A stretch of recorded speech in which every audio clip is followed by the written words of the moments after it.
प्राप्त का दुरुपयोग न होने दें।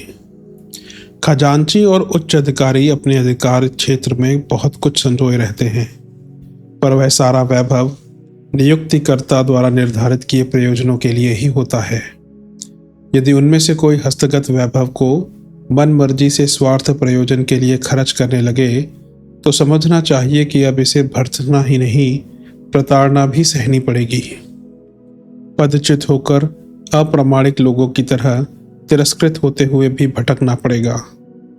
इतनी छोटी बात भी जो अपने संबंध में ना सोच सके और दुनिया भर की जानकारी बटोरने का घमंड करते हुए बुद्धिमान होने का अहंकार जताता रहे, उसे मूढ़मति के अतिरिक्त और क्या कहा जाएगा।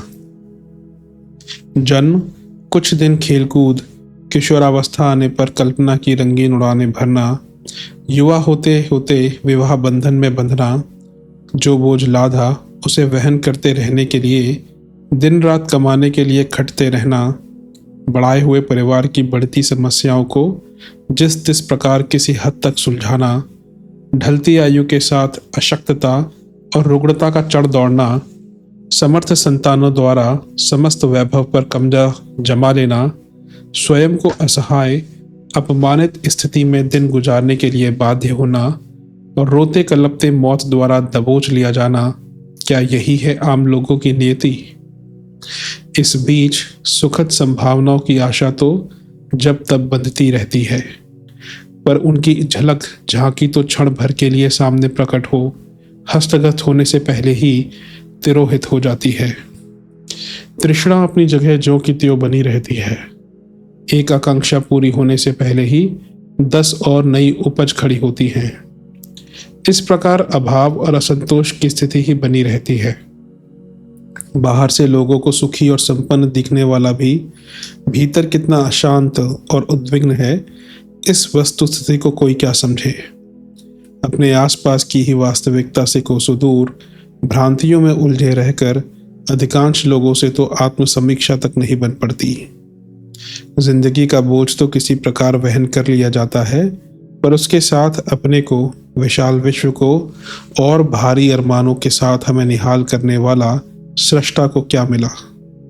इस प्रकार विचार करने पर एक ही उत्तर प्रतिध्वनित होता है कि जो सुयोग्य सौभाग्य उपलब्ध हुआ था, वह जलने भुनने पर उठने वाले काले धुएं की तरह कुछ बना तो सही, पर अदृश्य अंतरिक्ष में एक विस्मृत तथ्य बनकर न जाने कहां तिरोहित हो गया।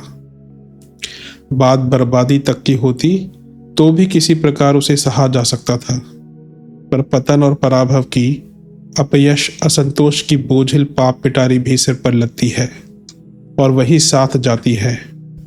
यह वस्तु स्थिति जब समझ में आती है, तभी अपने द्वारा ही अपना अनर्थ बन पड़ने पर इस चौंकाने वाली बात का अनुभव होता है कि भौतिक महत्वाकांक्षाएं सीधे ढंग से पूरी नहीं हो सकती। इस संसार में इतनी साधन सामग्री है कि सभी लोग मिल बांट कर खा सके और समता एवं एकता अनुभव करते हुए हंसते हंसाते जी सके, किंतु जिन पर बड़प्पन बटोरने की हवस चढ़ी है, जो इंद्र से कम शक्तिवान और कुबेर से कम संपन्न नहीं रहना चाहते, उन अतिवादियों के लिए मात्र एक ही काम शेष रहता है, अनाचार का अवलंबन। दीवार ऊंची उठानी हो तो कहीं न कहीं से मिट्टी खोदनी पड़ती है। दीवार ऊंची उठानी हो तो कहीं ना कहीं से मिट्टी खोदनी पड़ेगी, गड्ढा बनेगा। अनेकों को अभाव के गर्त में धकेले बिना कोई सुसंपन्न नहीं बन सकता। महत्वाकांक्षी तो सर्वसाधारण की तुलना में बहुत बड़ा रहना चाहता है।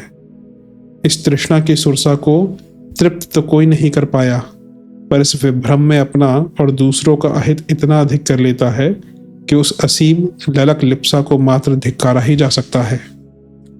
भले ही कुछ चाटुकार चापलूस उस अनर्थ संचय को सौभाग्य और पराक्रम कहकर बखानते रहे, भले ही कोई अपने को दूसरों से बढ़कर दिखाता अथवा स्वयं को गौरव का उपहासास्पद बखान करता रहे, यही है वह समूचा भ्रम जंजाल जिसमें उलझकर जीवन संपदा को फुलझड़ी जैसा जलकर कौतुक कुतूहल मात्र बनकर रह जाना पड़ता है।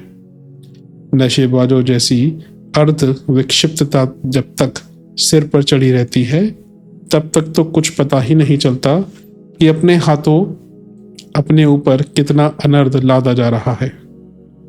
जब आँख खुलती है तब बहुत देर हो चुकी होती है। तब ना तो पीछे लौटना बन पड़ता है और ना सुधार करके नए सिरे से गिनती गिनते ही बन पड़ता है। मानव जीवन की संपदा निरर्थक विडंबनाओं में गवा देने पर भावी संभावनाएं घोर संकट से भरी पूरी हो सामने आ खड़ी होती हैं। 84 लाख योनियों में फिर से कष्टसाध्य परिभ्रमण, पापों के दंड से भरी पूरी लंबे समय की नार की यातना, सताए बहकाए गए लोगों की अभिशाप भरी हाय, अपयश ही लंबे समय तक चलने वाली भर्त्सना, बस इतना भर शेष रह जाता है। जीवन की पूर्णाहुति हो जाने पर पीछे के लिए क्या बुद्धिमानी, पुरुषार्थ परायणता और सफलता इसी समूचे जाल जंजाल को कहते हैं। इतने पर भी मूर्खों को लज्जित होना तक आवश्यक प्रतीत नहीं होता और मरते मरते भी मूछ मरोड़ते और शेखी बघाड़ते रहते हैं।